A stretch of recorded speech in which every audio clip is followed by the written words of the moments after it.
All right, let's get real. MLM is an awesome opportunity to grow an asset, but what's with all these old school tactics still being taught? If you're like me, you want modern methods to scale and automate your business. Let's put the marketing back into network marketing and stop using hope as a business strategy. Welcome to Not Your Mom's MLM Radio.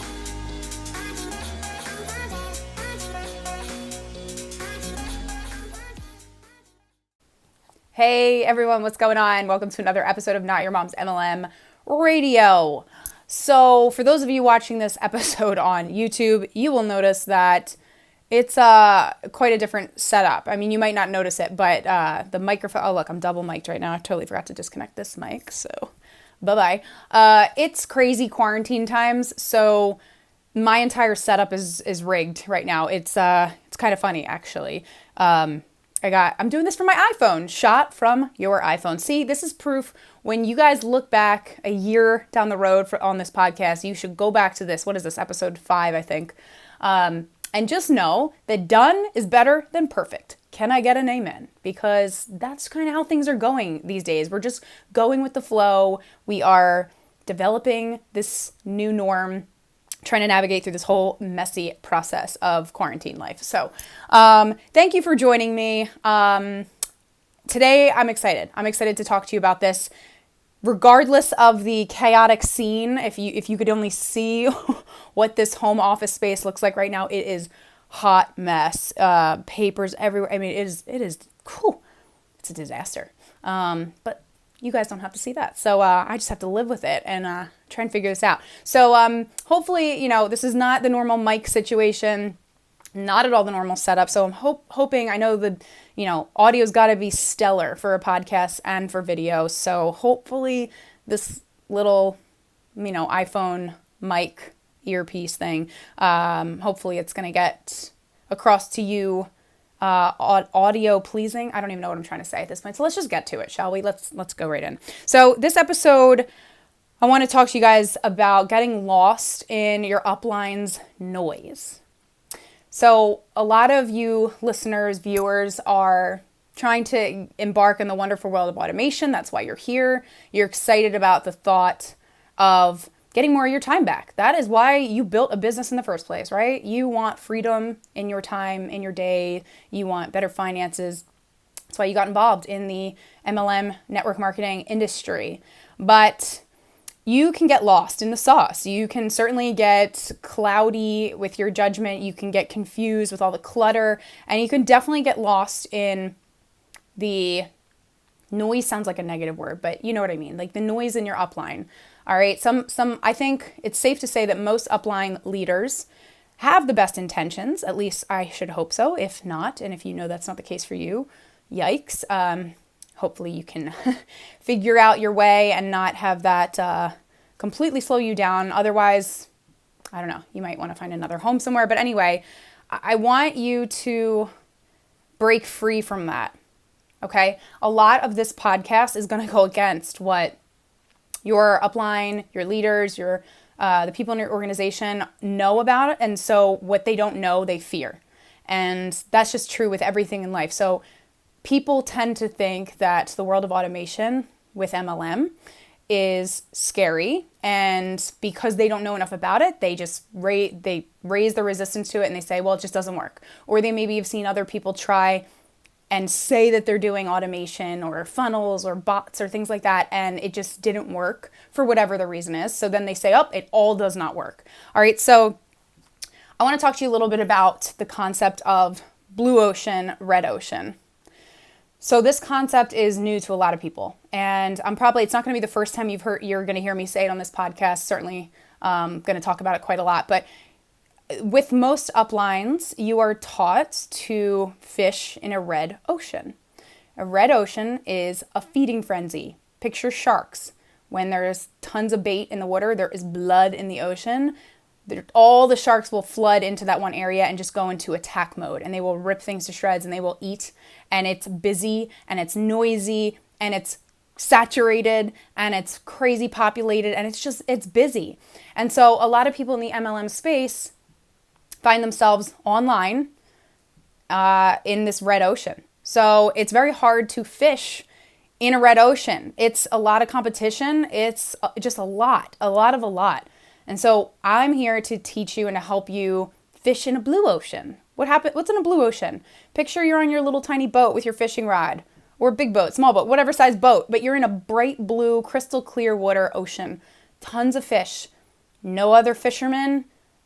Not a lot of competition anywhere. That's what we want you to do. We have to get you thinking like a true marketer and capitalizing on this blue ocean, because there's enough for everyone. There's enough wealth and there's enough opportunity out there for everybody. So if you have that scarcity mindset and you think it's just not true, it's probably because you haven't seen results in way too long. And that's a shame. And I'm here to help you fix that. I want to get you to fix that. So a couple things that I have issues with, that a lot of uplines or gurus, leaders, mentors in the space, a couple things that they're phrases or they're things that are taught that I have a major issue with. And so I'm gonna say what they are. So ever heard the phrase, tell me yes, tell me no, tell me quick, I gotta go? Have you heard that before? Okay. That refers to cold market prospecting mostly. And it's just, let me just be direct marketing, get right to the point, cut right to the chase. Let me just say it or spray it, whatever. I want to say my opportunity to you, and I don't care, yes or no. Just tell me yes, tell me yes, tell me no, tell me quick because I got to go. Guys, there's so much wrong with that. And that goes to right into my next point and the next phrase thing that's taught that I absolutely hate. And, I do have respect for a lot of these leaders and trainers in the space, so I'm not going to name names who this originated from, but I know a lot of you have heard this, and it's go for no. There's actually books titled that.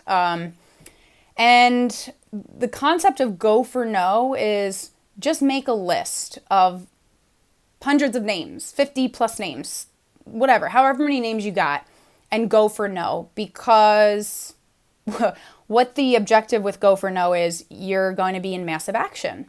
So you're just going to message your opportunity to everybody on your list and anybody who's not even on your list, people that you just randomly bump into on the street or people that you randomly friend request on Facebook or whatever. And you're just going to go through the numbers because it's a numbers game, right?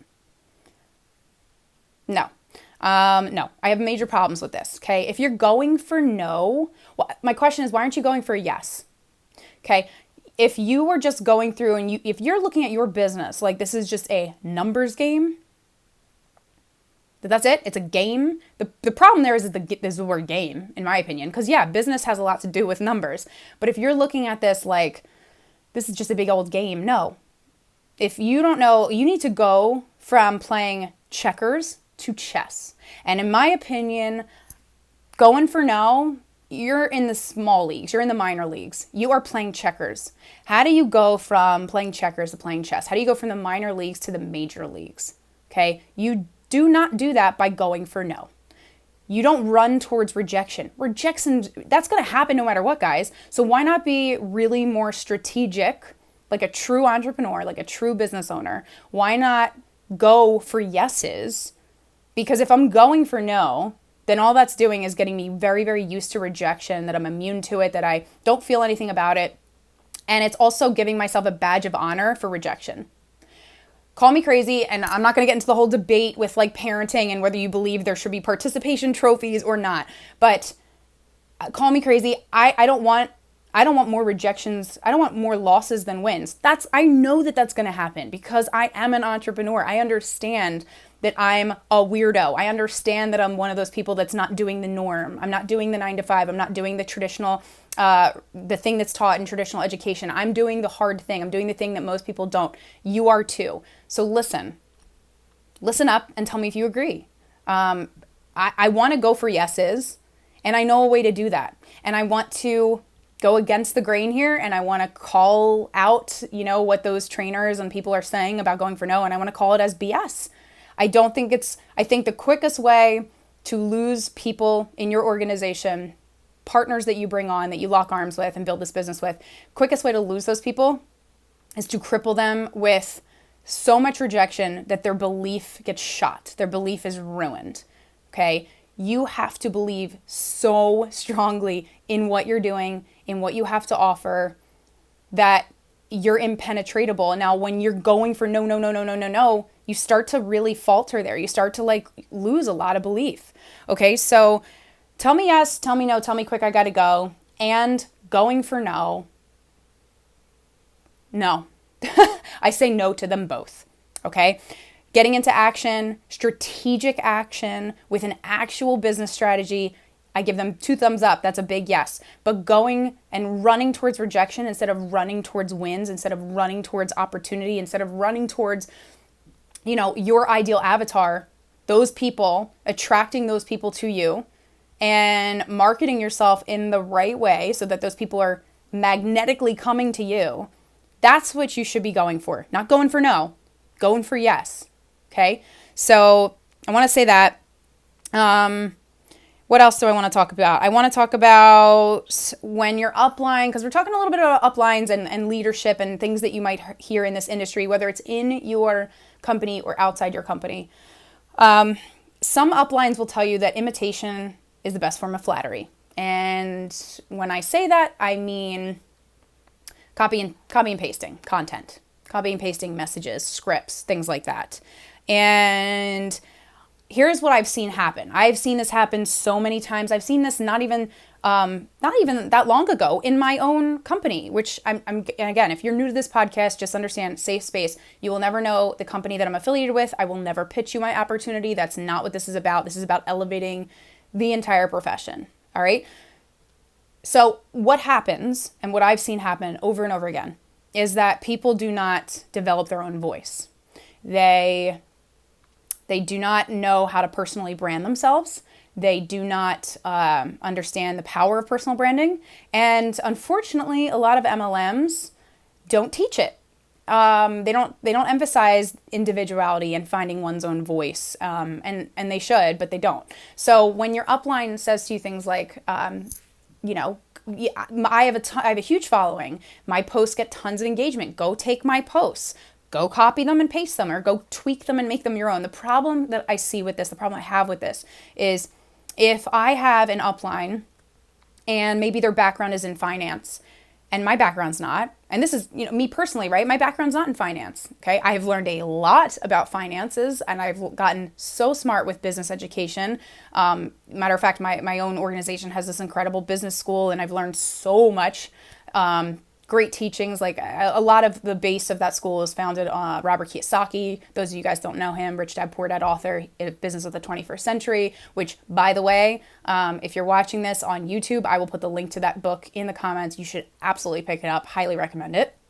But my background wasn't that. So let's just say, for instance, and I'm not talking about me personally, but let's just say your upline has a background in finance and you don't. Maybe you're an art major. Maybe you went to school for art. You don't know anything about finance. And now all of a sudden you have this incredibly smart and talented upline leader who has that background, who puts out all this great content about finance. And sure, we all know we're in business. So we're in network marketing. We're building a business to to better our finances.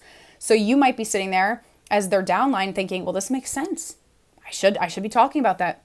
And what ends up happening is you take this post and you maybe change the, and, but, or a couple little baby words here and there, and you post it and you keep doing that over and over again. You lose so much authenticity doing that, you guys. You lose so much of you. You lose your audience.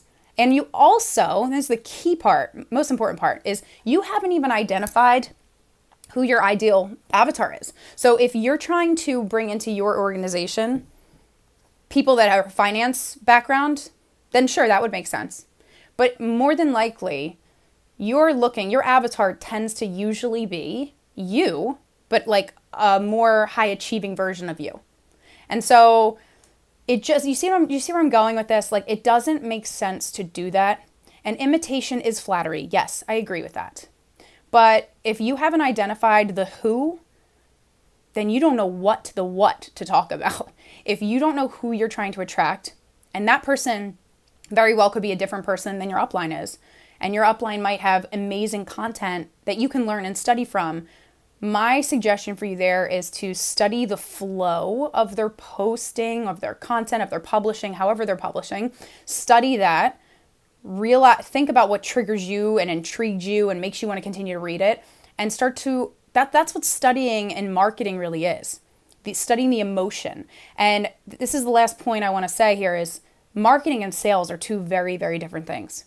A lot of uplines will teach you sell, sales, but they won't teach you marketing. And that's what hopefully you're gonna learn a lot of that from this podcast. Hopefully you will be implementing a lot of the things and the strategies, the tools and the techniques that I'm going to be helping you here with this podcast. But I want to explain that to you, that a lot of uplines have the best intentions, but they're not actually teaching you marketing.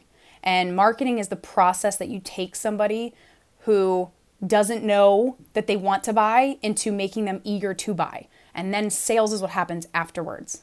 Okay. So, I went on a little tangent here, but hopefully, you got the message here. I just want you to take the best bits and pieces and the knowledge and the lessons and everything you're learning from leadership in your organization, outside of your organization, in the industry, even outside the industry. Take those pieces and make sure that they make sense to you and the business that you are building around your personal brand, around who you're trying to attract. And in one of the next couple episodes, we're going to dive really, really deep into your ideal avatar, because I really want to make sure you fully understand that. And I can almost guarantee you that you have not been taught it the way I'm going to teach it to you. It's not your target demographic. It's not your ideal or your target audience. Your ideal client avatar is very different. We're going to get really laser specific.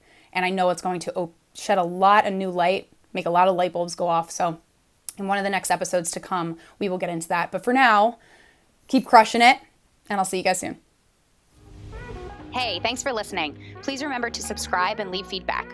Would you like a copy of the book that changed everything in my network marketing business? If so, you can grab a free copy of Network Marketing Secrets at notyourmomsmlm.com/book.